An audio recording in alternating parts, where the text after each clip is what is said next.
Welcome back to a Celtic State of Mind. I'm Paul John Dykes, and tonight I am joined by Chris McElwain, and we're here to talk about Celtic 0, Braga 1. Looked okay for about 20 minutes, and then the wheels came off, Chris. What do you make of that first half?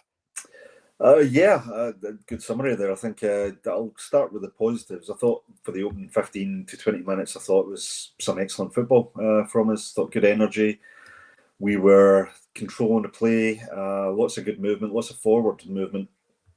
Tunekte in particular, I thought looked in the mood, looked really up for it. He beating his man, which is what we want. And then we get two consecutive really sloppy passes out from our goalkeeper. Then we concede a goal, which really I appreciate what Joe Hart's saying on commentary, goalkeepers union and all that, and I appreciate there was a lot of movement on the ball, but I think our keeper's got to be saving that. I really do. And then the biggest disappointment following that has been a reaction to the goal. Mentally, we have crumbled. They've got their tails up, something they didn't do, for the first 15, 20 minutes. And we've went to pieces. I don't understand it. Individually, I'm very disappointed in Kasper Schmeichel because his distribution has been terrible. He's made one decent save towards the end there to tip one over the bar. But I'm also looking at the leaders on the park. I'm looking for Callum McGregor to take a grip of this game. I'm looking for, Kieran Tierney, who we spoke about, to try and motivate these players. I'm looking for the leaders on the park here. And actually, the only one I can point to who showed any impetus since we've conceded the goal has been young Colby Donovan. And that's a hell of a responsibility to put on a young player. So he's taking it himself, isn't he?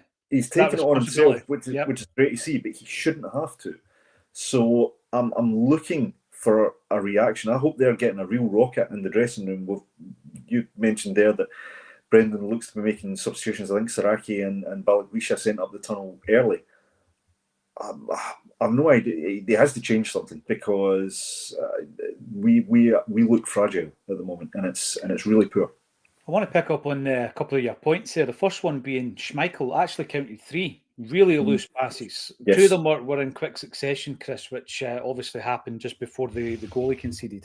But, that's not a good way to start a game because it sets a tone. And if that tone is one of kind of slack pass and everything being a little bit slack, then it kind of beds in. And unfortunately, it seems to have done so. I'm with you. I think Schmeichel's got to save it. Yeah, it was a tremendous shot, right?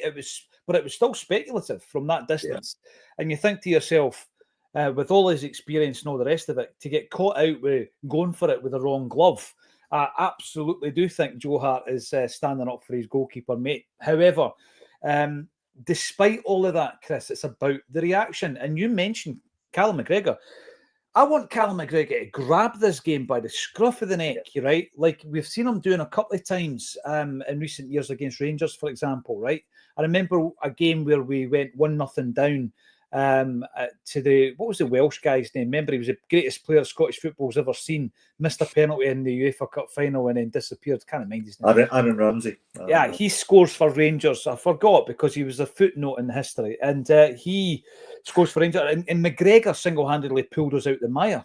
I'm not seeing it tonight. I'm not seeing it from him. Donovan, even when he's lost possession a few times, the head doesn't go down. He had an incredible block in the box, and then he followed up with a header there just near the end of the first half. So yes, you're looking for, and I said this the other week, the people that have to show responsibility. And Tierney's in there, McGregor's in there. These are the guys that are campaigners, seasoned campaigners now for Celtic.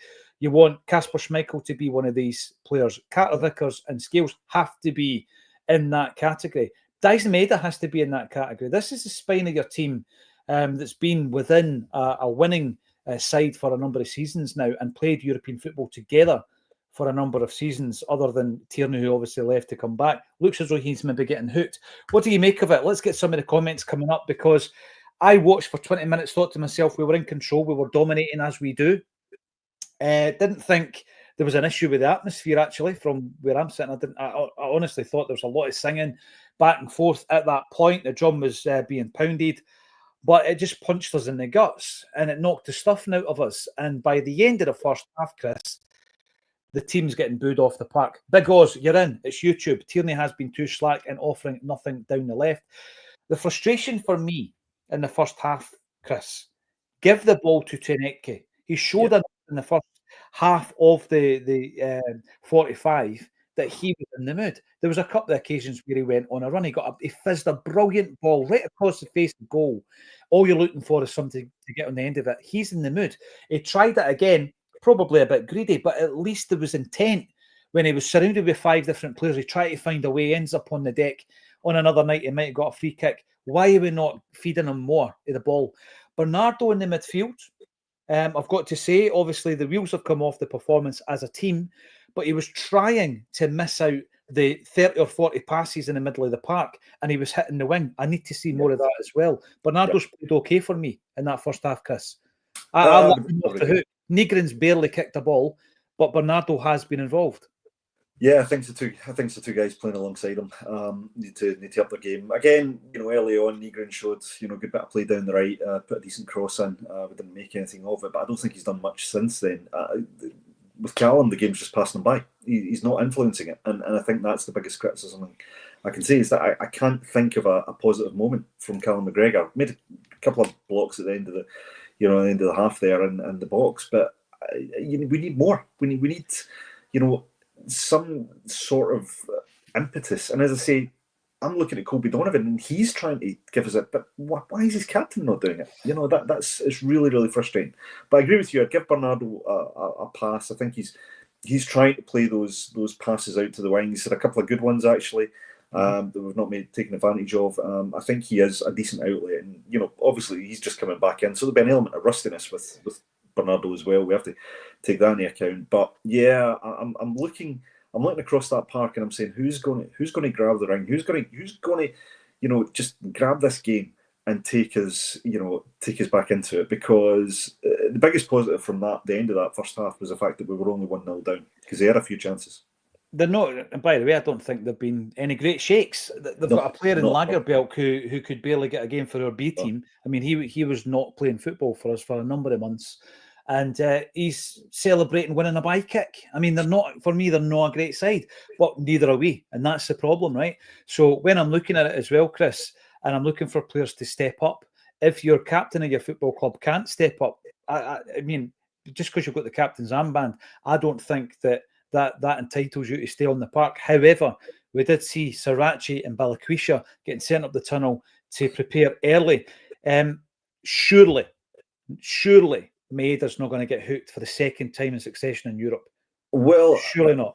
I'm not sure this will happen, but I wouldn't touch either of the wings. I wouldn't touch Teneke. I wouldn't touch Maeda at the moment.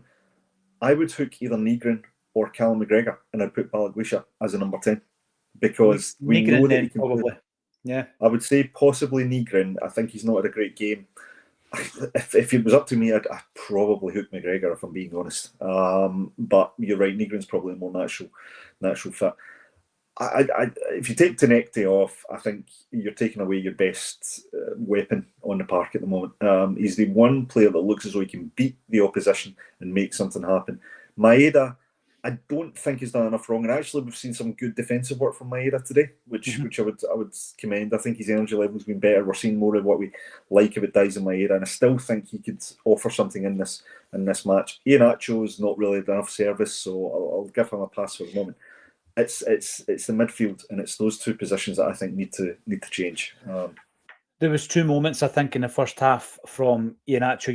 You could be ultra critical and say he needs to be in the 6-yard box for that ball that Teneke fizzes over. But the 2 involvements that I recall, one of them was self-made, where he drops deep. We keep talking about it. He drops deep, he gets the ball, and he plays it very, very quickly. And obviously, Braga on the back foot. It's very effective when we do it. We don't do it enough. And the second one was when there was a break, actually. I think it came from Maeda's through ball. And he hesitated a little bit, but then he wins the ball back and then he loses it again. He could have actually played Maeda in again on the right-hand side. So would he maybe get hooked with Maeda going through the middle and Balikwisha going out on the right? Possibly, but we've seen him on the right before and he was ineffective. I I'm not a big fan of Yang, but if you're taking off your right winger, replace him with a right winger. That's what I would always say. But in relation to that, I'm more concerned with the midfield. We've not got a grip of the game. It's passing them by. And the only reason that Bernardo's getting the ball is because he's taking it deep. He's getting it deep. He's not actually getting it in the middle third, and he's trying to make things happen from deep positions. Paddy Lavery, always a pleasure to see you, my friend. Casper, the friendly goalkeeper, has been our worst player so far, and that's saying something. Well, 3 really poor passes for no reason. It's not like he was under pressure. It wasn't like, a lot of the time Joe Hart would be caught holding onto the ball too long, Chris, and he'd end up trying to, it was a panic pass and he would lose possession.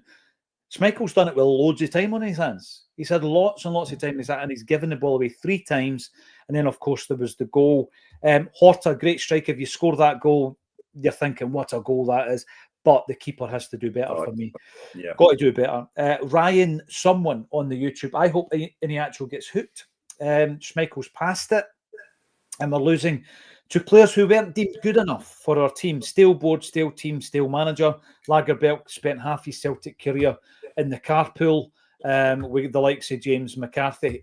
Patrick James Simpson being dominated at home with a keeper whose passing is dreadful and uses the wrong hand to save shots. He must be dropped. I've been a big fan of Kasper Schmeichel. I've really, put him on a bit of a pedestal, thinking that we've had a great succession of goalkeepers spanning right back, bar one, to Arthur Boruc, and that one being obviously Vasilis Barkas. And I had Kasper as part of that succession of goalkeepers. He's been kind of suspect at times. Whether or not I've ever gone into a game thinking that he should be dropped, I'd probably say no, I haven't. But when you're making mistakes like that, Chris, it's difficult because you're thinking to yourself, that puts us on the back foot. You can go in at half-time having not played brilliantly at nothing each, make a few changes, and then, inject a bit of energy into the team, and the second half's different. What happened in the first half, that makes it really difficult conceding that goal. It does, and look, it's a really tough position being a goalkeeper, because if you do have a bad game, when you make a few mistakes, chances are those mistakes are going to result in you being a goal or a couple of goals down. We know Kasper seems to have had a few iffy moments this season. He's had a few really good moments, but he's had a few iffy moments as well. And if they're creeping into games at this level, at this European level, you'll get punished. And I think we've seen that today. And I think, to be fair, there's been a couple of matches where it could have happened. But you're right. I mean, at the same time, he's made a save at the end that, I'm not sure whether that ball was going in, but he's made what you consider a really good save. So he's still a quality goalkeeper, right? So we can't, I don't think we can write the player off on one performance, but by God, he's got to up his performance in a second half, because we can't have the same in the second half. Otherwise, we will concede again. You need a commanding, confident goalkeeper out there. And look, it's the simple things. If you're playing the ball out, if it's a risky pass, don't play it. You play the safe pass. Let someone else take the responsibility, because play it long. We've said it so many times. Hit the corner flags. Hit the corner flags, absolutely right. And make sure it doesn't go out for a by kick, because if it goes out for a throw, you've put them on the back foot. They're in a very, very difficult position. If you hit the corner flags as a goalie, and it goes out the park, they've got a throw in, and then basically you nullify every single option they've got.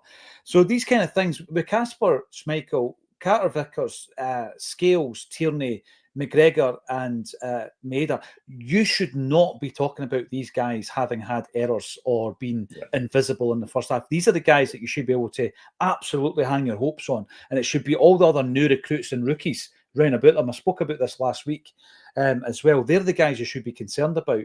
So when Schmeichel makes a mistake, it is concerning. David Boyle, you're on the YouTube. Was the protest cancelled? The board have well and truly kicked the steam out of the support. It's dead in Celtic Park. They were fine though up in the boardroom, up in the heated seats, because they were just, I don't know, in the WhatsApp group, sharing gifts again every time. They were in sync. It's really strange. It's like they're literally messaging each other.